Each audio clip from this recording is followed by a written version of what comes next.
Your The Avalon slipped away from the massive space station orbiting Epsilon Eridani, the Alliance's last major stronghold against the relentless Benzite onslaught. In the ship's dimly lit briefing room, Dr. Elias Hill stood before the gathered crew, his face etched with a mix of persistence and grief. "I know we're all here because we believe in this mission," he began, his voice steady despite the weight of his words. "But for me, it's more than just about saving humanity.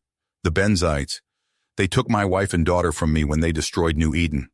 I won't let their deaths be in vain." A somber silence fell over the room as the crew absorbed Dr. Hill's revelation. Captain Reeves placed a firm hand on the scientist's shoulder, a gesture of solidarity and shared pain.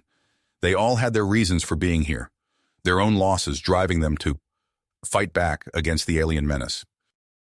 As the Avalon ventured into uncharted space, the crew settled into their roles with unshakable focus. Lieutenant Nakamura and Sergeant Rizkal manned the helm, their playful banter masking the tension that hung in the recycled air. Theros pored over sensor data, his keen Benzite eyes searching for any sign of trouble. Days turned into weeks as they navigated through treacherous asteroid fields and skirted the edges of Benzite patrols. The ship's advanced stealth technology, coupled with Ava's tireless vigilance, kept them hidden from enemy sensors. But even the most advanced technology couldn't shield them from the toll of constant vigilance and isolation. It was Dr. Hill who first noticed the anomaly, a faint energy signature emanating from a barren, seemingly insignificant planet. "Captain, I think we should investigate," he urged, his eyes alight with curiosity. "This could be the break we've been looking for." Captain Reeves hesitated, weighing the risks against the potential rewards. But in the end, the lure of a possible advantage against the Benzites proved too strong to resist. "All right," she nodded. "But we proceed with caution. Ava, find us a landing site." The Avalon touched down on the planet's rocky surface, its engines stirring up clouds of ancient dust. The crew disembarked, weapons at the ready, their eyes scanning the alien landscape for any sign of threat or promise. What they found exceeded their wildest expectations, the ruins of a long-dead civilization, their technology far surpassing anything the Alliance or the Benzites had ever seen. And there, amidst the crumbling structures and faded glyphs, a cache of advanced weapons and a cryptic message that hinted at an even greater discovery waiting to be found. But their elation was short-lived. As Dr. Hill and Theros worked to decipher the ancient text, a Benzite patrol ship appeared on the horizon, its sensors locking onto the Avalon's unprotected hull. "We've been spotted!" Lieutenant Nakamura shouted over the comms. "Benzite fighters incoming!" Captain Reeves made the call. "Grab what you can and get back to the ship. We're getting out of here." The crew raced back to the Avalon, dodging enemy fire as they went. They barely made it aboard before the ship lifted off, its engines straining against the planet's gravity. In the chaos of their escape, a stray shot from a Benzite fighter grazed the Avalon's cloaking device, sending sparks flying across the bridge. "Cloak is down," Sergeant Rizkal reported, his voice tight with strain. "We're visible to their sensors." As the Avalon fled into the stars, the weight of their newfound knowledge and the damage to their ship hung heavy on the crew's minds. They had stumbled onto something that could change the course of the war, but at what cost? With their stealth capabilities compromised and the Benzite fleet alerted to their presence, the mission had become more perilous than ever. But even in the face of this new challenge, the crew of the Avalon remained resolute. They had come too far to turn back now, and the stakes were too high to fail. Whatever lay ahead, they would face it together, united by their shared purpose and the bonds forged in the crucible of war. As the Avalon hurtled through the void, Dr. Hill and Theros huddled over the ancient alien text, their brows furrowed in concentration. Line by line, they deciphered the cryptic symbols, piecing together a map that led to the heart of Benzite space. "It's a research facility," Dr. Hill breathed, his eyes widening with realization. "They're experimenting with the same exotic matter we need for the weapon." Theros nodded grimly. "Zentrium. The Benzites must have discovered its potential long before we did." On the bridge, Captain Reeves wrapped his hand around the chairs of her chair as Lieutenant Nakamura wove the ship through a treacherous asteroid field. Benzite fighters swarmed around them like angry hornets, their laser cannons flashing in the darkness. "Hold on!" Nakamura yelled, yanking the controls hard to port.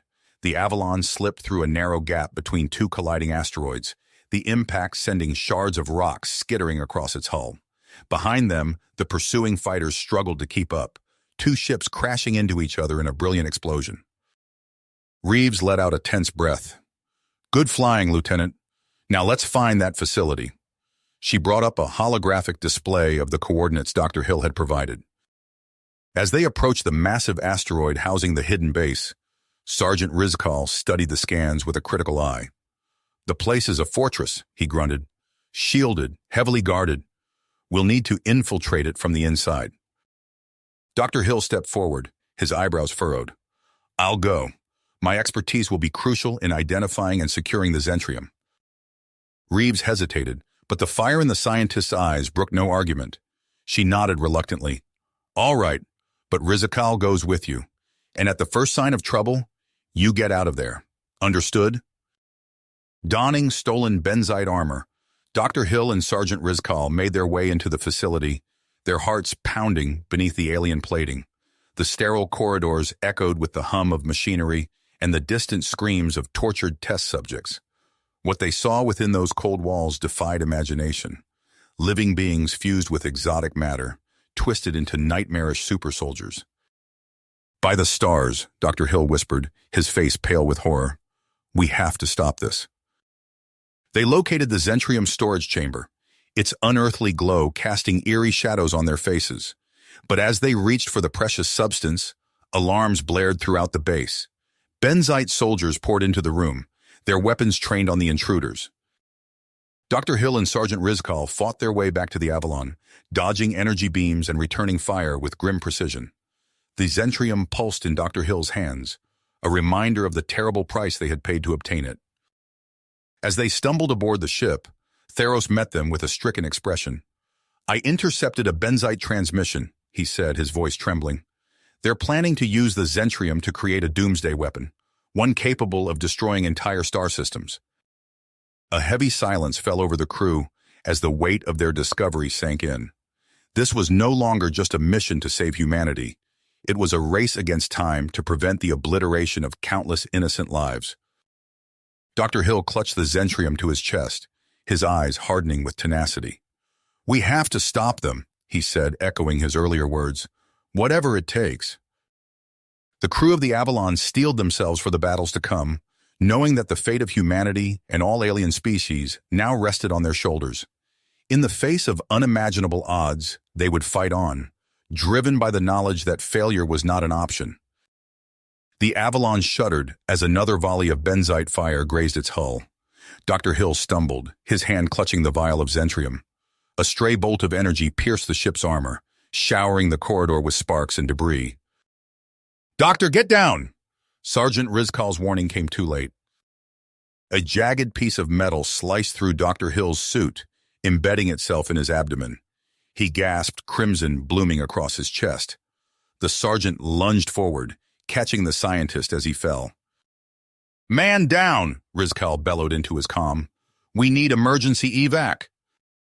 On the bridge, Captain Reeves' face tightened. "Nakamura, get us out of here." The lieutenant's fingers danced across the controls.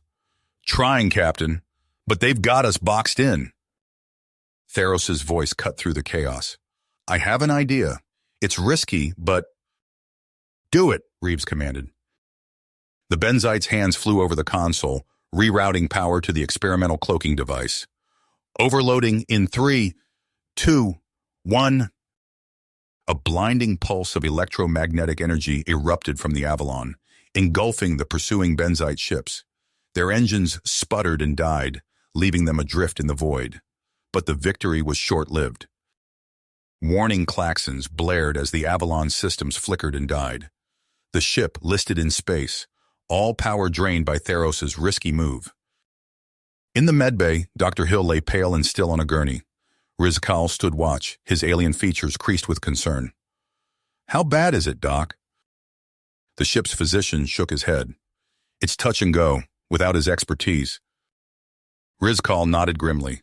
Their mission, their very survival, hinged on the wounded scientist's recovery. Captain Reeves stared at the starfield beyond the view screen, weighing her options. With a heavy sigh, she made her decision. Set course for Bastion Fall. Nakamura's eyes widened. Captain, that station is... I know what it is, Lieutenant, but right now, it's our only hope. Days later, the battered Avalon limped into Bastion Fall's docking bay. The station was a patchwork monstrosity of welded hull plates and improvised repairs, a fitting home for the desperate and dispossessed. As the airlock cycled open, Captain Reeves found herself face-to-face with a ghost from her past. Colonel Briggs, her former CO, stood flanked by armed guards, his scarred face twisted in a mocking smile. Well, well, he drawled, the prodigal captain returns. To what do I owe the pleasure? Reeves met his gaze unflinching. We need repairs, medical supplies, and a safe harbor. Briggs's smile widened, revealing tobacco-stained teeth. And what will you offer in return? Name your price. The colonel's eyes gleamed with avarice. Oh, I think we can come to an arrangement. As negotiations proceeded, the crew scattered throughout the station. Nakamura and Rizikal set to work on repairs, while Theros found himself drawn to a familiar face, a female Benzite working in the engineering bay. I'm Alara, she said, her voice tinged with surprise.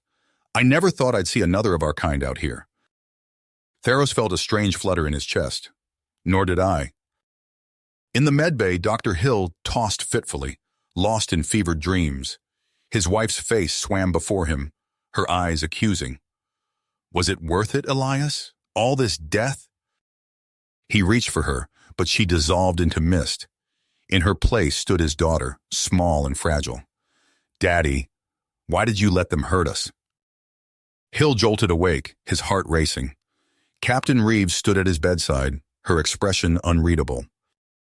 We need you, Doctor, she said, her voice firm but not unkind. I know it hurts, but we can't do this without you. Hill nodded weakly, forcing the ghost from his mind. There would be time for guilt later. For now, the galaxy needed him. Beyond the station's walls, word spread of the Avalon's arrival. Mercenaries and pirates converged on Bastion Fall, drawn by rumors of advanced technology and exotic materials. The station's uneasy peace began to fracture. In the crowded corridors, heated arguments turned to bloody brawls. Gunfire echoed through the habitation rings.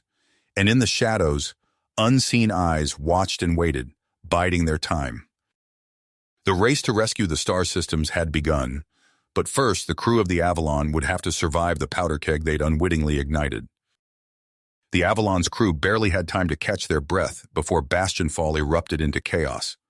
Alarms blared through the station's corridors as mercenaries and pirates clashed, their greed ignited by rumors of the ship's advanced technology. In the medbay, Dr. Hill's eyes snapped open. He sat up abruptly, ignoring the pain that lanced through his abdomen. Captain, he gasped, fumbling for his datapad, you need to see this. Captain Reeves leaned over his shoulder, her brow furrowing as she studied the scan results. What am I looking at, Doctor? Hill's voice trembled. The Zentrium, it's alive. The revelation hit the crew like a shockwave. They gathered in the medbay, their faces a mix of disbelief and horror as Dr. Hill explained his findings. It's not just energy, he said, gesturing to the pulsing vial. It's a sentient being, a consciousness trapped in a bioenergy matrix. Sergeant Rizkal's mandibles clicked in agitation. So what? It's still our best chance against the Benzites. You can't be serious, Dr. Hill shot back. Using it would be genocide. Captain Reeves pinched the bridge of her nose. We don't have time for a moral debate. The station's tearing itself apart, and we need to... Her words were cut short as Dr. Hill lunged for the Zentrium container. Rizkal reacted instantly, tackling the scientist to the ground. In the struggle, the vial cracked, releasing a burst of otherworldly energy. The crew staggered as visions assaulted their minds. Captain Reeves saw the earth of her homeworld scorched by Benzite weapons. Rizikal relived the moment his hive family was torn apart by war. Dr. Hill found himself face to face with the accusing stares of his wife and daughter. As quickly as it began, the psychic onslaught subsided. They looked at each other, shaken and disoriented. What was that? Lieutenant Nakamura whispered. Before anyone could respond, the ship rocked violently. Colonel Briggs's voice crackled over the comms, thick with malice. "Surrender the Avalon and its cargo, or we'll blast you out of the sky." Captain Reeves's teeth gritted. "To your stations," she ordered. "We're getting out of here." As the crew scrambled to defend their ship, Tharos hung back. His eyes darted between the Zentrium and the datapad, where he'd been composing a message to his homeworld. The bond he felt with the sentient energy was undeniable. But could he truly betray his crew? In the midst of the firefight, Lieutenant Nakamura made a fateful decision. He donned the neural imprinting gear, determined to communicate with the Zentrium. If we can understand it, he reasoned, maybe we can find another way. The moment the interface activated, Nakamura's body went rigid. His eyes rolled back, and he collapsed to the deck. "Nakamura!" Captain Reeves shouted, rushing to his side. But it was too late. The lieutenant lay still, his mind lost in the vast consciousness of the Zentrium. As Bastion Fall's mercenary forces closed in, the Avalon's crew found themselves trapped between an external threat and an internal crisis. The ship's engines roared to life, but the question remained: where could they go, with their pilot comatose and an alien consciousness in their midst? The stars beyond the view screen offered no answers, only the cold promise of further trials to come. The Avalon shuddered as another barrage of enemy fire struck its hull. Captain Reeves steadied herself against the bulkhead, her eyes fixed on the prone form of Lieutenant Nakamura. The young officer lay motionless, his mind inexplicably linked with the pulsing Zentrium vial clutched in Dr. Hill's trembling hands. "We can't use it," Dr. Hill said, his voice barely audible over the ship's groaning metal. "Not without killing them both." A thunderous explosion rocked the ship. Colonel Briggs's voice crackled over the comms, thick with malice. "Last chance, Reeves. Surrender, or we'll take what we want from your corpses." Reeves' lips pursed. "Rizkal, seal the bulkheads. We're evacuating." The Scaran sergeant nodded grimly, his clawed fingers flying over the controls. Alarms blared as emergency protocols engaged. In engineering, Tharos worked feverishly to keep the ship's systems online. Ilara, the Benzite technician, passed him a plasma torch. Their eyes met for a moment, an unspoken connection passing between them. The ship lurched violently. The bulkhead behind Tharos erupted in a shower of sparks and twisted metal. Mercenaries poured through the breach, weapons raised. Time slowed. Tharos saw the muzzle flash, felt Ilara's hands shoving him aside. Her body jerked as the energy blast meant for him tore through her chest. "No!" Tharos caught her as she fell, cradling her against his chest. Blood, deep purple and viscous, seeped between his fingers. Ilara's eyes, wide with pain and fear, locked onto his. "The station," she gasped. "I can stop them." Understanding dawned. Tharos helped her to the auxiliary control panel, his own wound forgotten as he watched her input a final, desperate command. In the corridors above, Dr. Hill and Sergeant Rizkal half-carried, half-dragged the unconscious Nakamura toward the escape pods. Captain Reeves brought up the rear, laying down suppressing fire as Briggs's mercenaries closed in. "Go!" she shouted, slamming her palm against the airlock controls. The pod jettisoned into space, carrying its precious cargo of crew and Zentrium away from the doomed station. Bastion Fall shuddered. Explosions rippled through its superstructure as Ilara's final act of sabotage took hold. The station's reactors went critical, vaporizing Briggs' forces and buying the Avalon's crew a few precious moments of escape. In the cramped confines of the escape pod, Tharos slumped against the bulkhead. His breath came in ragged gasps, blood seeping from the wound in his side. I'm sorry," he wheezed, fumbling with his datapad. "I thought I could bring peace." Rizkal's eyes widened as he saw the messages on the screen. "You traitorous—" "Enough!" Reeves snapped, though her own face was a mask of awe-inspiring fury. "We deal with this later. Hill, keep Nakamura stable. Rizkal, plot us a course out of here." The pod's engines flared to life, propelling them away from the expanding ball of plasma that had once been Bastion Fall. But their reprieve was short-lived. Proximity alarms shrieked. A motley assortment of ships, mercenary cruisers, pirate frigates, and scavenger vessels converged on their position, all hungry for the prize they carried. "There," Dr. Hill said suddenly, pointing to a distant star. "Outpost Omega, my old mentor. She might be able to help." Captain Reeves nodded grimly. "Then that's where we're headed. Strap in, people. This is going to get rough." The tiny escape pod dove and weaved through the debris field, enemy fire lancing past on all sides. Inside, the crew of the Avalon clung to whatever handholds they could find, their faces etched with perseverance and fear. As they raced toward their last hope of salvation, none of them noticed the massive Benzite warships dropping out of hyperspace behind them, drawn by Theros's unwitting betrayal. The true battle for the future of the stars was about to begin. The escape pod's engines sputtered and died as it approached Outpost Omega. Captain Reeves gritted her teeth, bracing for impact as the small craft tumbled towards the remote station's docking bay. "Brace for impact!" she shouted, her fist clenched on the control yoke. The pod skidded across the bay floor, showering sparks in its wake before grinding to a halt. As the dust settled, Reeves pried open the hatch, her eyes scanning for threats. "Dr. Tyler," she called out, helping her battered crew from the wreckage. "We need immediate medical assistance." Silence greeted them. The outpost corridors were eerily still, emergency lights casting long shadows. A distant rumble shook the station. Reeves' blood ran cold as she recognized the telltale sound of Benzite weapons fire. "They're here!" Rizkal hissed, mandibles clicking in agitation. Dr. Hill stumbled forward, supporting the comatose Nakamura. "We need to find Dr. Tyler. She's our only hope of severing the lieutenant's connection to the Zentrium." They moved swiftly through the outpost, the sounds of battle growing louder. Rounding a corner, they came face to face with a scene of carnage. Bodies littered the floor of what had once been a research lab. Among the dead lay Dr. Celine Tyler, her unseeing eyes fixed on the ceiling. "No," Dr. Hill whispered, his face ashen. "We're too late." The station rocked violently, claxons blaring as systems failed. Captain Reeves' mind raced, searching for options. "The Avalon," she said suddenly. "If we can reach her, we might have a chance."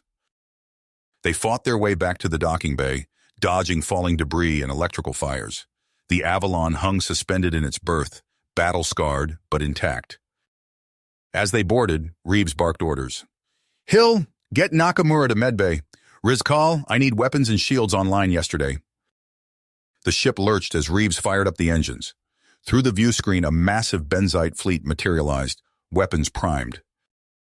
"Hang on!" Reeves shouted, pushing the Avalon's damaged systems to their limit.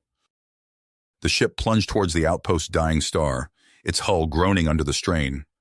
Benzite cruisers gave chase, energy beams lancing past. In medbay, Dr. Hill's fingers flew over a console.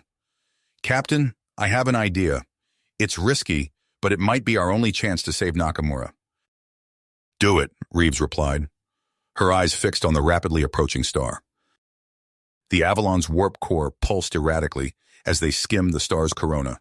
For a heart-stopping moment, it seemed the ship would be torn apart. Then they were through, the pursuing Benzites momentarily left behind. A deafening explosion rocked the ship. Rizikal's voice crackled over the comms. "We've been boarded. Elite Benzite strike team, led by Admiral Gorath himself." Reeves cursed, sealing off sections of the ship. "Hold them off! I'm coming to you!" She raced through the corridors, phaser in hand. The sounds of battle echoed through the ship.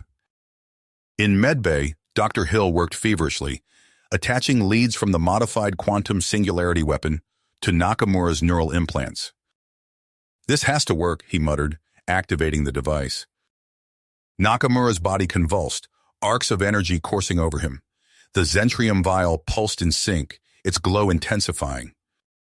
Suddenly, the lieutenant's eyes snapped open. He gasped, limbs flailing. The ship lurched violently. Systems failed across the board as the Zentrium's energy overloaded circuits.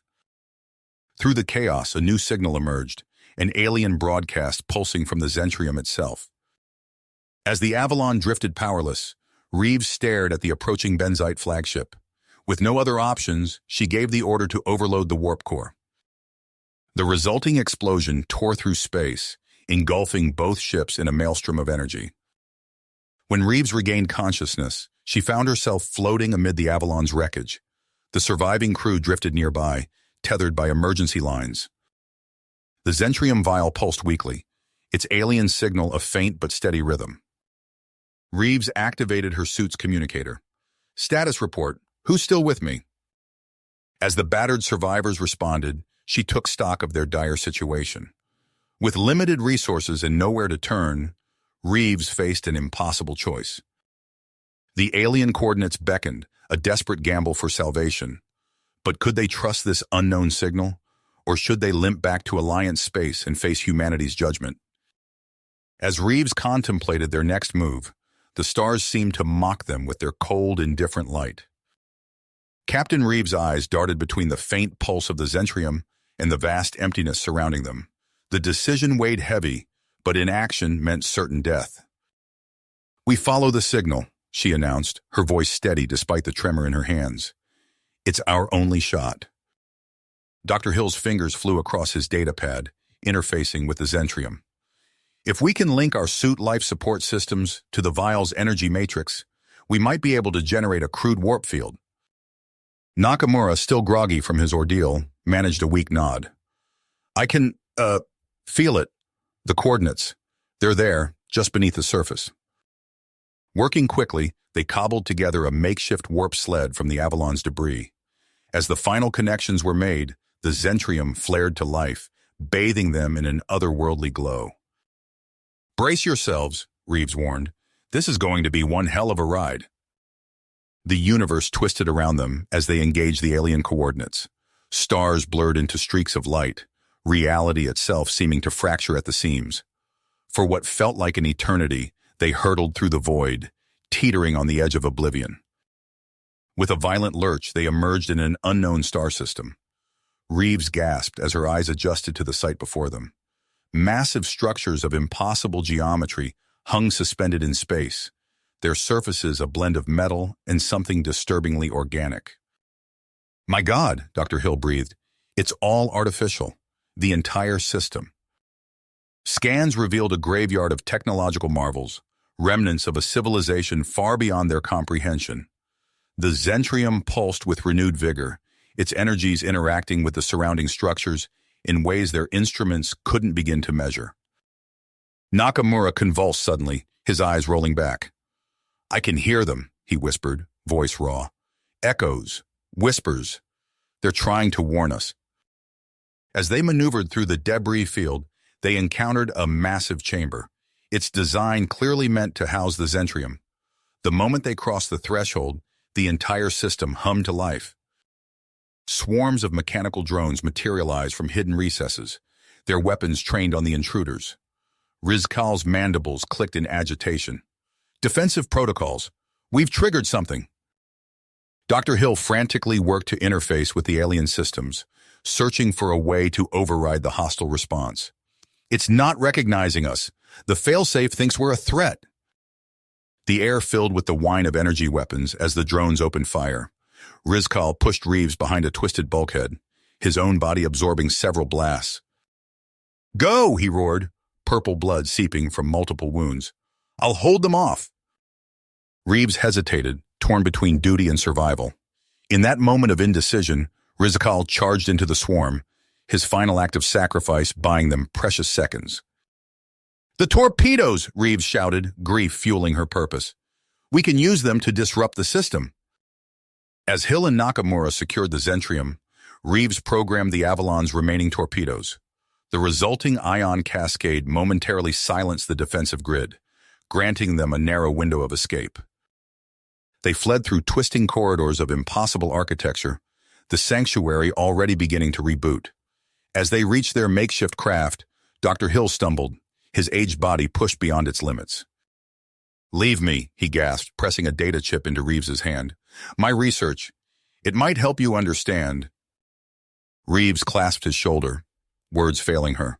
With a final Herculean effort, they managed to drag Hill aboard as the system roared back to life around them. The Zentrium flared once more, catapulting them into the unknown. As the laws of physics fractured around them, Reeves clutched the alien artifact close, praying they hadn't just doomed the entire galaxy in their desperate bid for survival. The laws of physics reasserted themselves with brutal force as the makeshift craft emerged from its chaotic warp. Captain Reeves's stomach lurched, her vision swimming as she fought to regain her bearings. "Status report," she barked, her voice hoarse. Dr. Hill groaned, fumbling with a battered console. "We're alive. Somehow." Nakamura's eyes widened as he stared out the viewport. "Captain, look!" A colossal blue hypergiant star dominated their view, its surface roiling with barely suppressed fury. Reeves felt a chill run down her spine as she realized the celestial behemoth was on the verge of collapse. "Scans are picking up something else," Hill muttered, his fingers flying across the controls. "There's a structure. No, a ship. Massive. And it's drifting dangerously close to that stellar powder keg." The Zentrium pulsed in response, its alien energies seeming to reach out toward the derelict vessel. "We need to get out of here," Reeves said, already plotting an escape vector. "That star could go nova any minute." Hill's hand shot out, gripping her arm with surprising strength.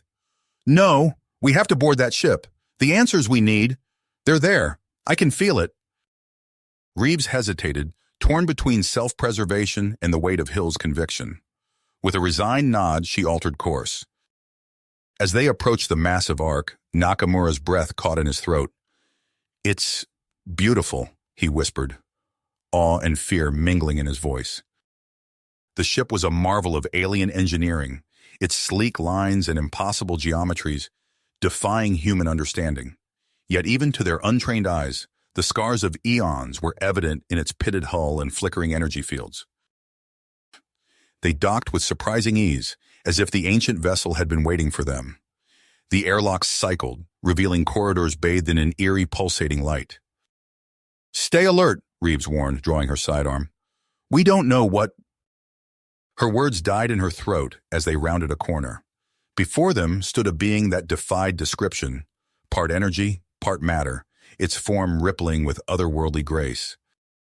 "Welcome, inheritors," it said, its voice resonating directly in their minds.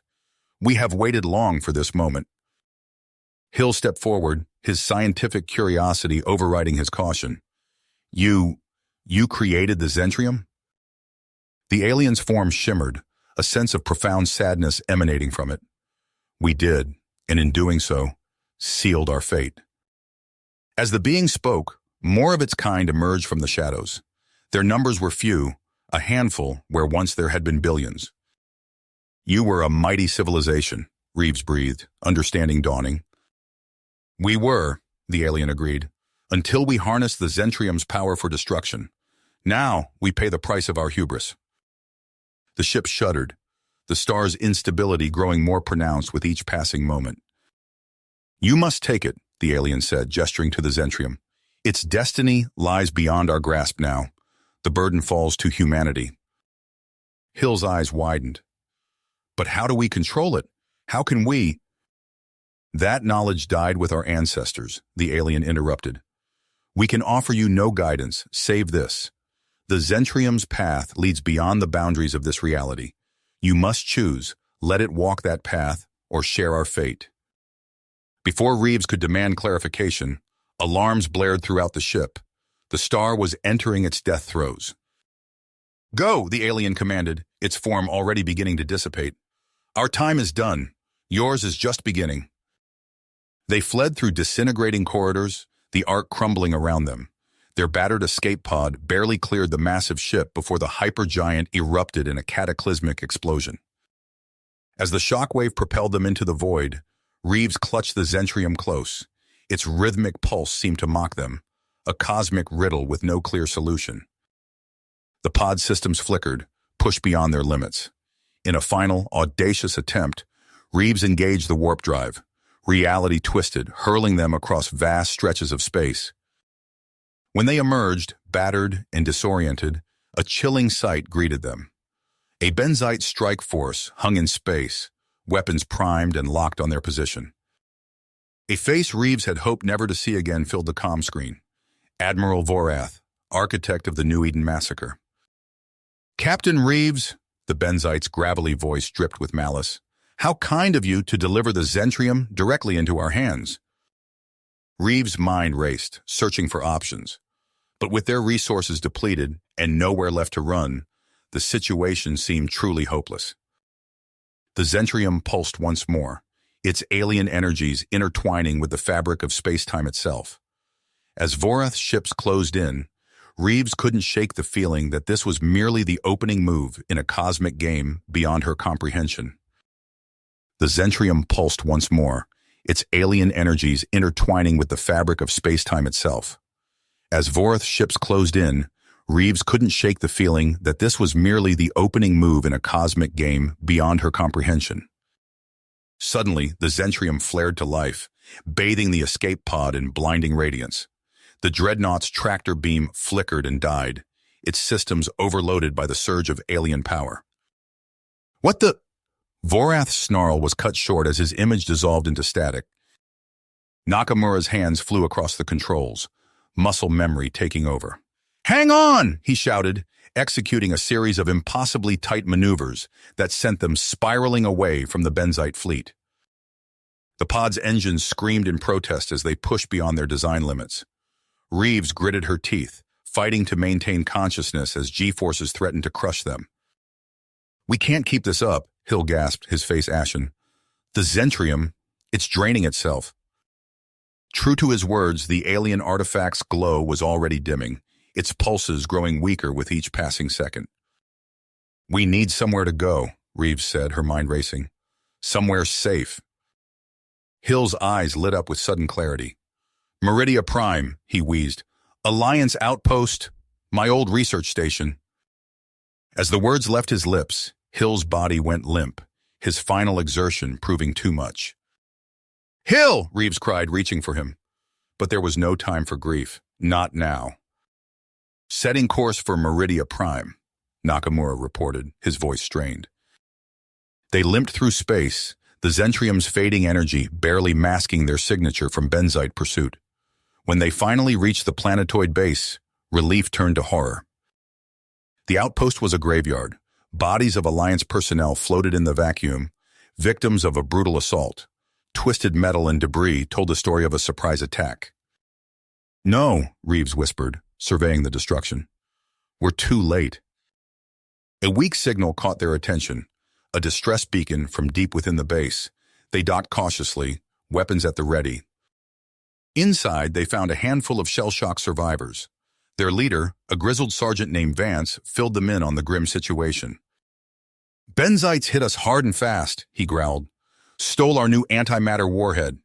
With that kind of firepower, they could obliterate Earth," Nakamura finished, his face pale. Reeves's teeth gritted. "Then we stop them. How many can fight?" In the end, they cobbled together a ragtag crew of 7, 3 from Meridia Prime and the 4 survivors of their own ordeal. It wasn't much, but it would have to do.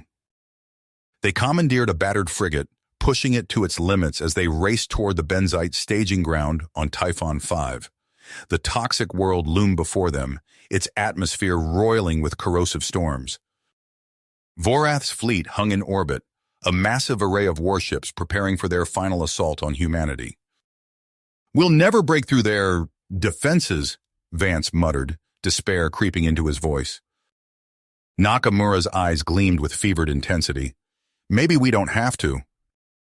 He outlined his plan, audacious, desperate, and likely suicidal. Using the Zentrium's energy signature as a carrier wave, they could hijack control of the antimatter warhead. But the cost... Reeves looked at her friend, understanding dawning. "You can't. There has to be another way." Nakamura smiled sadly. "There isn't, and you know it." As the others prepared for their part in the assault, Nakamura worked feverishly to establish the uplink. The Zentrium pulsed weakly, as if sensing the gravity of the moment. "It's done," Nakamura said at last, his voice barely a whisper. "The warhead is locked on target, Vorath's command ship." Reeves helped him into the airlock, fighting back tears. "I can't ask you to do this." "You're not asking," Nakamura replied. "I'm volunteering." The airlock cycled. Nakamura drifted into space, the antimatter stream already beginning to coalesce around him. As Vorith's frantic transmissions filled the comm channels, Reeves watched her friend become one with the destructive force he had unleashed. The Zentrium surged, pouring out the last of its stored energy in a blazing torrent. It enveloped Nakamura, and for a brief moment, Reeves glimpsed something impossible, a fusion of man and cosmic force. Then the antimatter detonated. The shockwave tore through Vorith's fleet, vaporizing ships and scattering the survivors. Caught in the blast's periphery, their own vessel tumbled end over end, plummeting toward Typhon V's roiling surface. Reeves fought to regain control, the ship bucking and shuddering as it entered the planet's corrosive atmosphere. Alarms blared, warning of multiple system failures. As they plunged through layers of toxic clouds, Reeves clutched the dimly pulsing Zentrium. Its rhythmic beat seemed to whisper of cycles beyond human comprehension, of endings and beginnings intertwined. The ground rushed up to meet them, and Reeves braced for impact. In that moment of freefall, she realized this was not the end of their journey. It was only the beginning. You have reached the end of the story. If you enjoyed this story and want to support us, please leave a like and subscribe to our channel, and for every comment that says 88, I will heart every single one of them. Thank you for your time.